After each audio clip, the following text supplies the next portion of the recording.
Vous êtes plusieurs à m'avoir demandé des trucs, conseils afin d'améliorer la qualité de votre sommeil. Évidemment, si jamais vous avez un trouble du sommeil ou de l'apnée du sommeil, ou si c'est un problème qui est, en fait, ça fait partie de votre habitude depuis plusieurs années, au niveau de votre sommeil, c'est important de consulter un médecin puisque simplement ces petits trucs ne seront pas suffisants.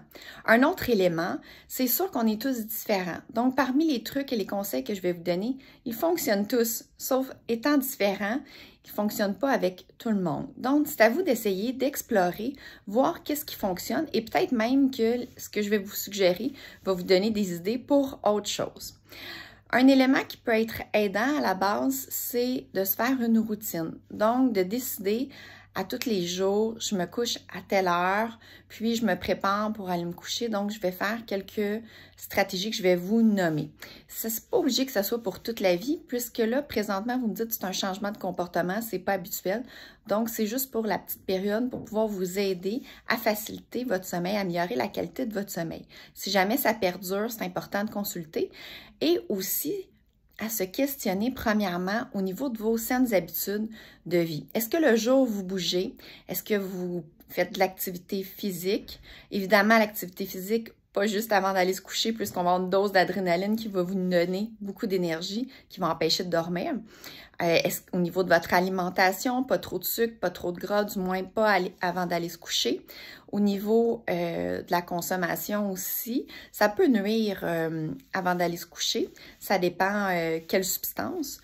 Puis, évidemment, la gestion de l'anxiété et du stress. Dépendamment si présentement vous vivez une période plus stressante ou anxiogène, ça se peut que ça vous empêche de dormir, comme plusieurs de mes clients vont me dire, le hamster spin dans ma tête. Donc, c'est sûr que les petits trucs ne seront pas suffisants. C'est important aussi la gestion du stress et de l'anxiété. Je vais vous mettre au moins une vidéo, un lien sous la vidéo afin, entre autres, d'avoir le truc pour la respiration qui peut aider. Puis, il y a plusieurs autres éléments, mais ce n'est pas le but de cette vidéo-là.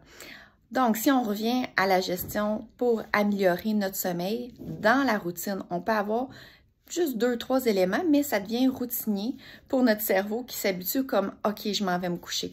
Donc, vous pouvez avoir l'heure à laquelle vous vous couchez, ne fermer les écrans, pas être sur le téléphone, hein, ça c'est le contraire, ça nous tient réveillés. Puis pas juste la luminosité, hein, vous le savez, les réseaux, c'est fait justement pour garder notre attention, puis oups, on se fait absorber par le temps passe, puis ça fait 1 heure, 2 heures et plus, finalement on ne dort pas, on est encore sur notre cellulaire.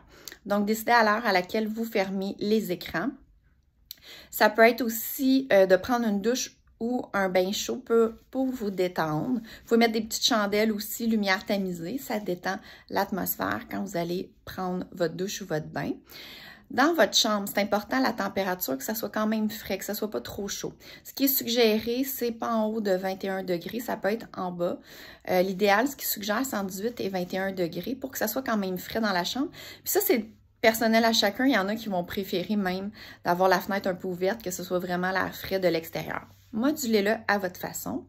C'est important aussi de ne pas avoir de luminosité dans la chambre, puisqu'il y en a que certains, la lumière va empêcher de s'endormir.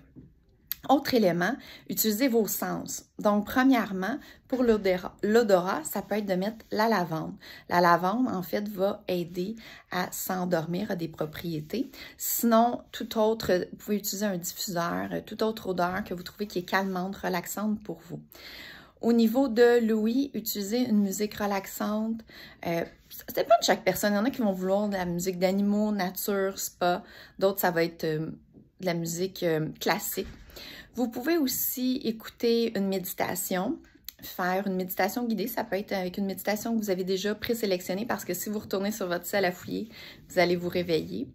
Donc, c'est personnel à soi. Il y en a, lorsqu'ils sont trop préoccupés, ils vont me dire, ben une méditation, j'ai de la misère, mais d'écouter, par exemple, un podcast d'humour, ça va apporter mon attention, puis ça va me divertir, je ne vais plus être dans mes pensées sur ce qui me préoccupe, puis je vais pouvoir m'endormir. Donc, vous pouvez l'essayer aussi. Chaque personne, c'est différent. Donc, voici quelques éléments. Vous pouvez aussi, pour ceux qui sont plus artistes ou même ceux qui ne sont pas artistes et qui veulent essayer, vous pouvez faire des mandalas, qui est un vieux truc qui fonctionne vraiment, ou peu importe, activité relaxante comme du dessin. Il y en a qui vont aimer faire des mots croisés, des sudoku. Et puis, ce que je peux vous suggérer aussi, c'est un truc de grand-mère, mais ça a été prouvé scientifiquement que ça fonctionne, un verre de lait chaud. Puisque le lait, lorsqu'on le chauffe, il y a des propriétés, des molécules qui vont se transformer, qui vont avoir des propriétés apaisantes. Sinon, il y a aussi les tisanes à la camomille. Sur ce, je vous souhaite un meilleur sommeil.